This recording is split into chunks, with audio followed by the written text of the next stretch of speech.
Hello, my name is Clark Stith, and I'm running for Secretary of State because you deserve a state government that is smaller, cleaner, and more transparent. As you may know, Wyoming has the unfortunate distinction of ranking #1 among the 50 states for having the highest percentage of its labor force employed by the federal, state, and local governments. At 26%, we are #1. When you exclude federal workers and you exclude education workers, so now you count only state and local government employees, we are also #1. Now, being sparsely populated does play a role. We have 450 state and local government employees per 10,000 residents. Alaska is #2 at 392. So we are in front by a long way. Just to tie for first place with Alaska, you would need to trim state government and local government employment by approximately 3,000 positions.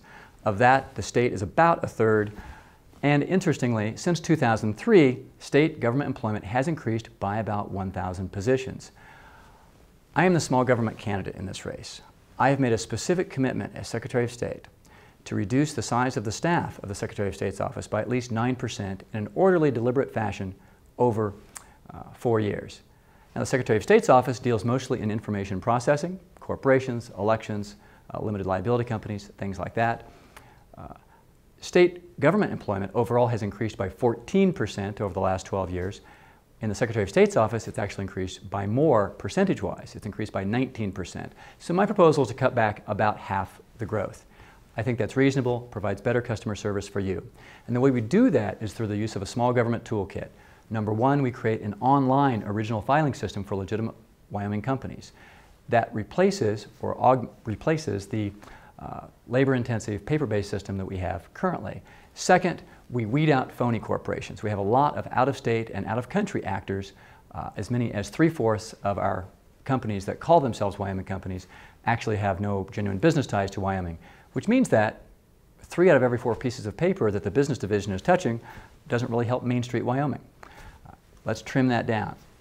Third, through a crowdfunding proposal, I will create a small government legal toolkit that allows urban renewal agencies and downtown development authorities to engage in public-private partnerships that allows small investors to invest $1,000 or $2,000 to revitalize old downtown vacant, often buildings, such as historic buildings and the like. Through the use of historic preservation tax credits and new market tax credits, we can revitalize the downtown without creating a huge new government program. My name is Clark Stith, and I ask you for your vote on August 19th. Thank you.